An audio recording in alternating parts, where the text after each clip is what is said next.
I'm Graham Harris, the Director of Civil Aviation in New Zealand.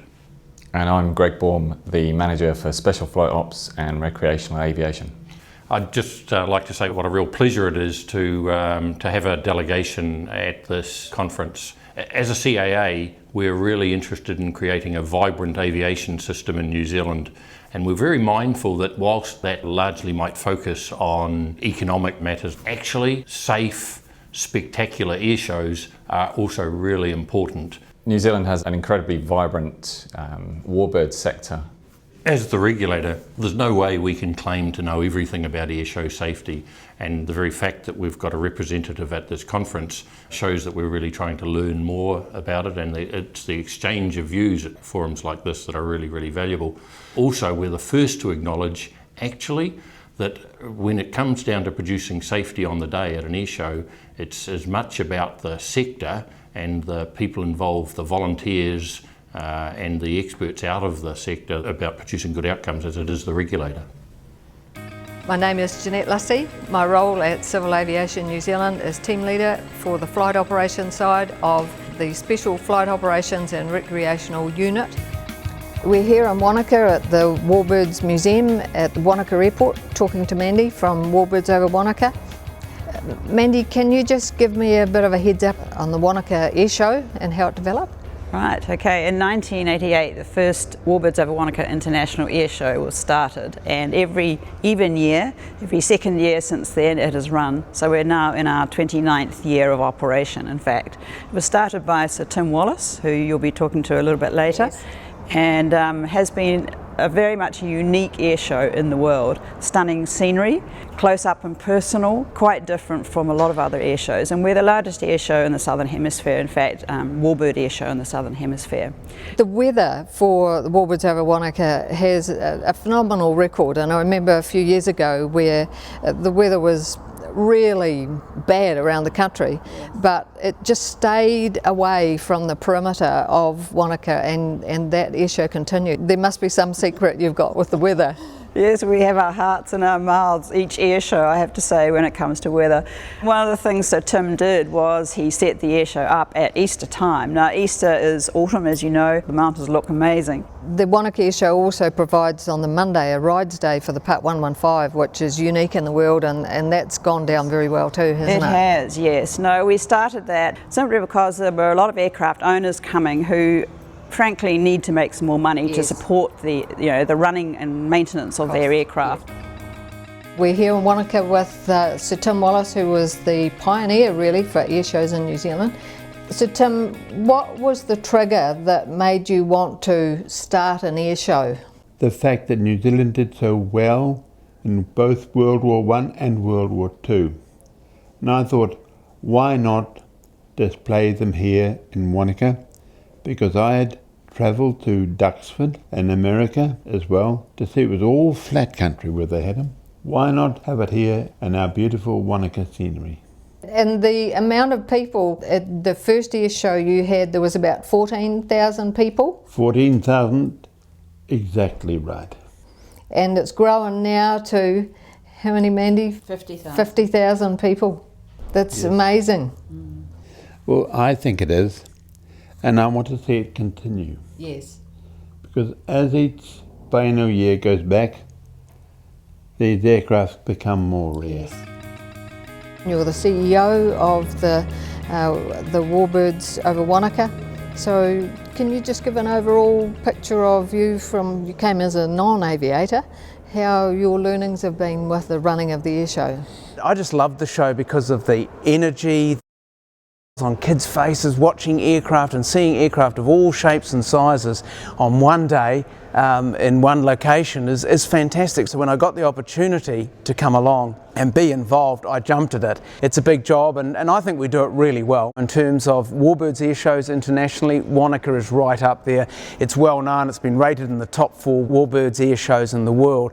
And so a lot of pilots want to come and display here. It's about Wanaka as well, because it is a tourist destination. It's a beautiful place and a unique setting in the Southern Alps of New Zealand, amongst lakes and mountains, and it's beautiful flying conditions. We had 3 US-based Reno jet racing pilots, and they came out to be part of a jet racing event we put on in 2014. And these are really high caliber pilots, and these guys just loved it here, and we had a really good, fantastic, exciting jet racing segment, which was really well received by our public.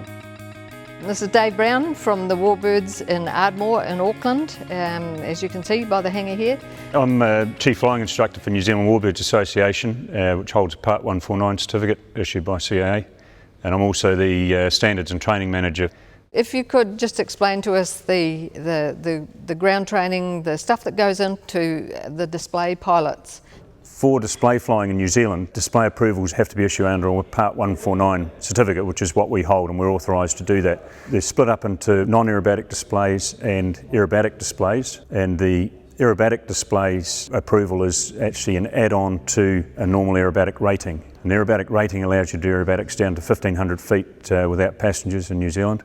And if you want to go below that, then you have to get the display approval. And Warbirds has a training program that incrementally brings people down to 1,000 feet initially, then 800 feet, then 500 feet, which is where most aerobatic pilots are limited to. Mark is the Operations Manager for the Part 149, Part 115, and I'll let you explain that along with your real job, your full-time job. Rightio, yes, I'm a Boeing 777 captain for Air New Zealand, and spend a lot of my spare time as Operations Manager for New Zealand Warbirds. Just wait for the DC-3 to go past. Two hats actually, one, they're both intertwined. The Part 149 Aviation Recreational Organisation, we issue ratings, BFRs to aerobatic training, and I have a role in issuing aviation event authorisations as part of my CAA Director delegation. And the other thing, Mark, is you've had quite a bit of involvement with the Part 115, which the Part 115 rule allows hire and reward for passengers in the Warbirds. It's basically taken over from cost sharing and allows aircraft owners to get back the full benefit and cost of operating the aeroplane, and it also has the benefit that passengers know that they're operating in a safe aeroplane and with qualified and tested crews and competent crews. Frank has many hats, so Frank, would you like to just tell us some of those hats, because we won't be able to fit them all in. So. Okay, simply my number one hat, I guess, is my day job, which is pilot with Air New Zealand. And I guess my number two hat is President of New Zealand Warbirds. Just a little background, Warbirds as an association started off 40 odd years ago with the release of Harvard aircraft from the New Zealand Air Force, and a bunch of guys got together and bought these things, and that led to New Zealand Warbirds Association.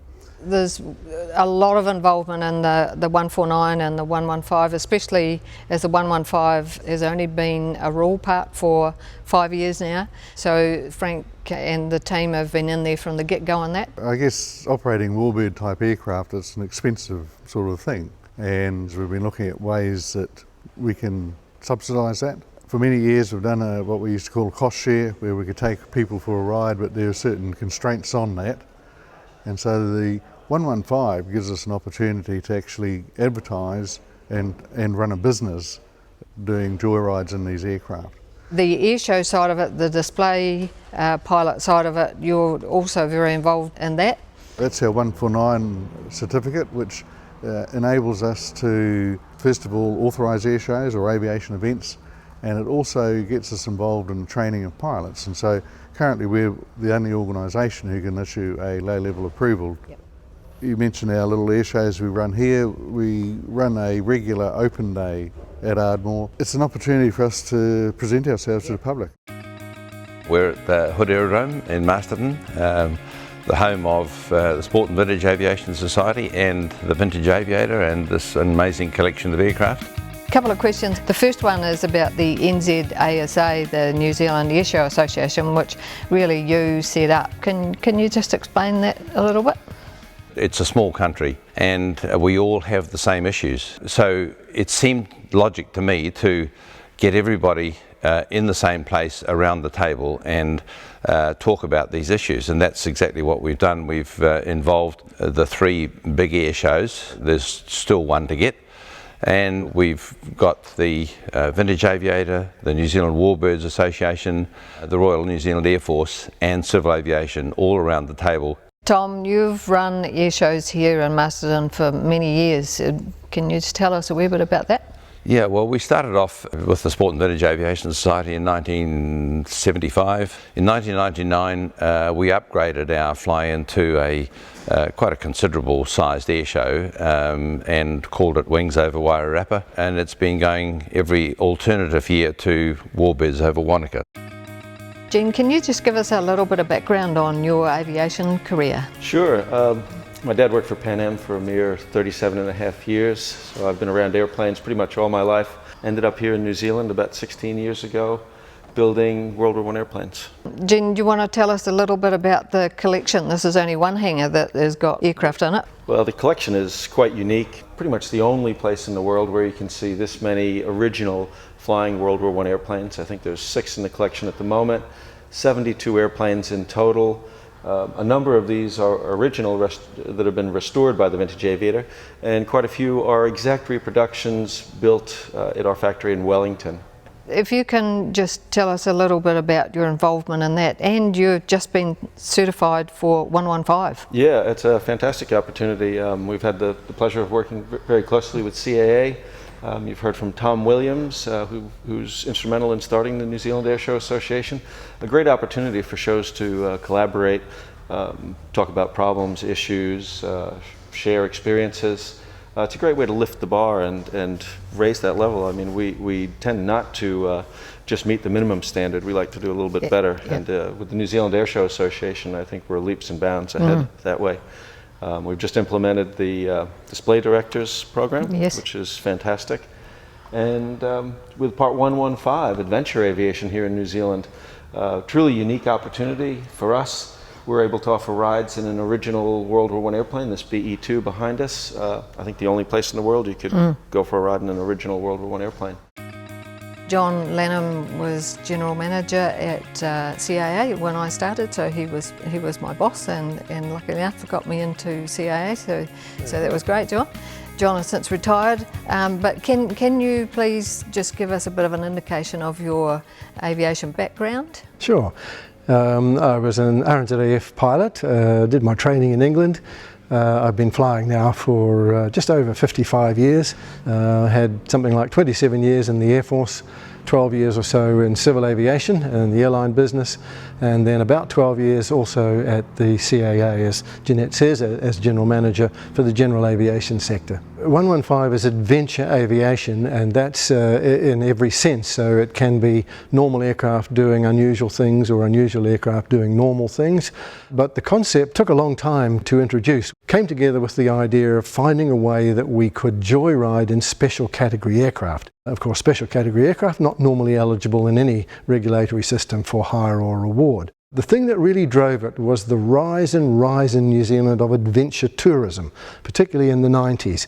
2 years ago, when the Masterton Wings over Wairarapa Air Show was on, we had a special guest, and that was General Des Barker, and it was wonderful to have him here. You had an association with him, which we were able to get him over here, and he's had a real impact on our air show. So yes, that was a great pleasure.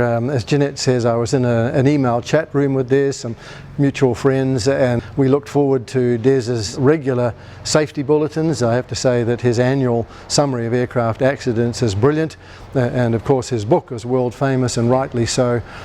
So to have somebody with that experience to come and speak to the New Zealand Air Show Association and all of the Warbird organisations was absolutely brilliant, and it was a great pleasure to have him here. So hello Des, I'm just sorry that I couldn't be there with you all. Thank you very much, John. Pleasure. We're here in Wellington at the Vintage Aviator Limited, which is your operation here. Can you just give us a wee bit of information on what happens here? Well, the Vintage Aviator is quite unique. We have a Part 148 manufacturing organization where we actually build these lovely First World War airplanes to the original drawings. Probably the only place in the world where that's happening. We have more flying airworthy World War I airplanes than anybody else in the world, essentially. A number of originals plus our reproductions, and we try to make them all airworthy, which is fantastic. And also, Jean, this is the building where you very generously host the NZASA meetings, which is where CAA are kindly also invited to take part in the New Zealand Airshow Association meetings, which has progressed us to this point, really. Yeah, it's fantastic. We're centrally located here in New Zealand. We have a fantastic facility. Yeah, you certainly have. Thank you very much.